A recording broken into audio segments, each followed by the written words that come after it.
Pelangi dapat berjumpa kembali dalam program kesayangan kita, Cerdas, Ceria, dengan Sains.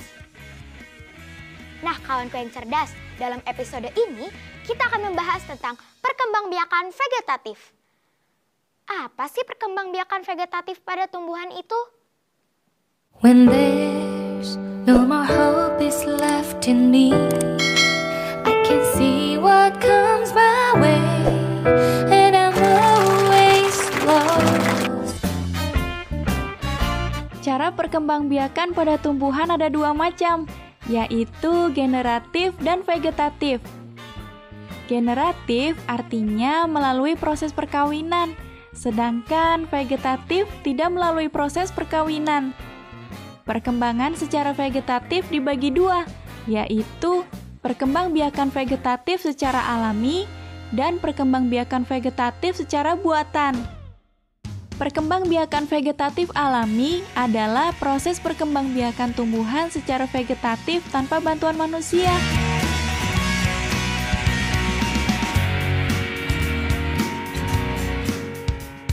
Tumbuhan yang berkembang biak dengan akar tinggal atau rizoma, tumbuhan yang berkembang biak dengan spora, tumbuhan yang berkembang biak dengan umbi lapis, tumbuhan yang berkembang biak dengan umbi batang, tumbuhan yang berkembang biak dengan geragi atau stolon, tumbuhan yang berkembang biak dengan tunas, dan tumbuhan yang berkembang biak dengan tunas adventif.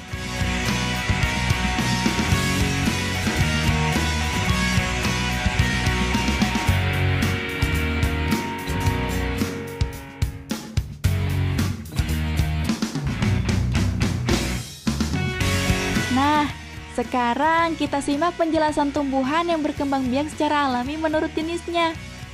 Tumbuhan yang berkembang biak dengan akar tinggal atau rizoma.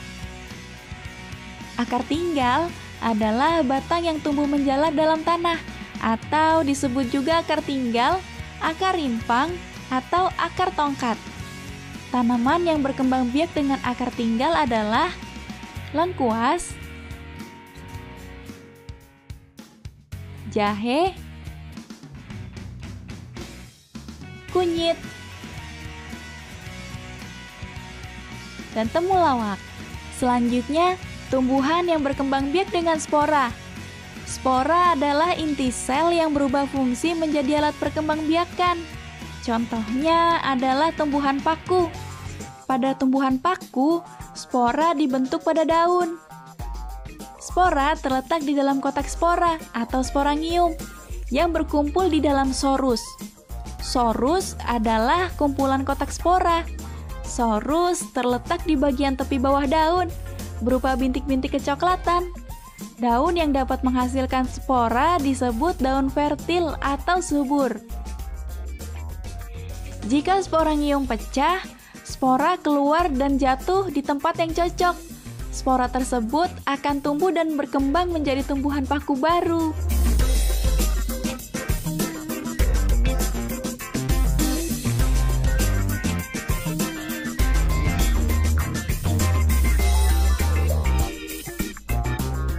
Umbi lapis merupakan daun yang berlapis-lapis dan tebal sehingga membentuk seperti batangnya. Pada bagian dasar tumbuh akar serabut. Di antara lapisan-lapisan umbi lapis terdapat bakal tunas. Jika umbi lapis ditanam, bakal tunas akan tumbuh menjadi tunas dan tumbuh menjadi tanaman baru.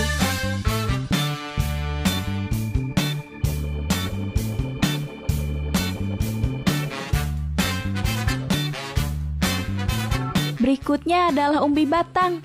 Umbi batang adalah batang yang tumbuh di dalam tanah dan digunakan untuk menyimpan cadangan makanan sehingga membentuk umbi.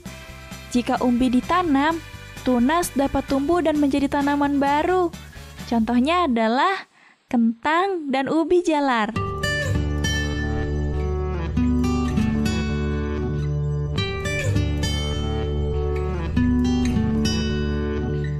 Berikutnya adalah geragi atau stolon.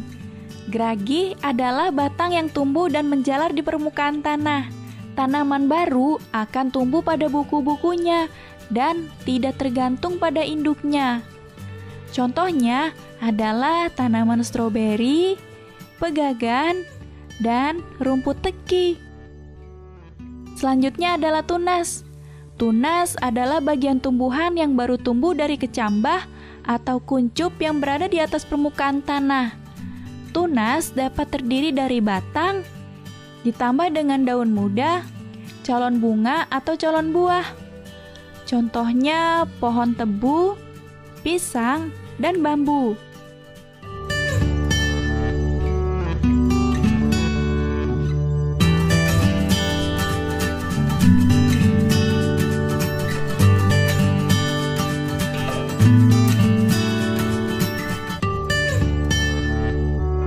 Yang terakhir, tunas adventif. Tunas adventif adalah tunas liar yang tumbuh di luar bagian batang. Tunas ini tumbuh pada tepi daun, seperti cocor bebek. Selain pada tepi daun, tunas ini dapat tumbuh pada akar, seperti sukun dan kesemek.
Tadi kita sudah mengetahui apa itu perkembangbiakan tumbuhan secara alami dan macam-macam contohnya.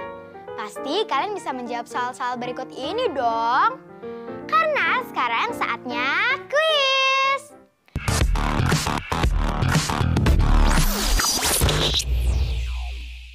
Sebutkan perkembangbiakan tumbuhan yang dilakukan secara vegetatif, secara alami, dan contoh tanamannya.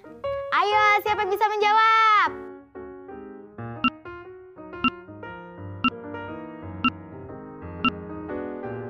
Ya betul, jawabannya adalah tumbuhan yang berkembang biak dengan akar tinggal atau rizoma, contohnya tanaman lengkuas, jahe, kunyit, dan temulawak. Dengan spora, contohnya tanaman paku. Dengan umbi lapis, contohnya tanaman bawang bombay, bawang merah, dan tulip. Dengan umbi batang, contohnya tanaman kentang dan ubi jeler.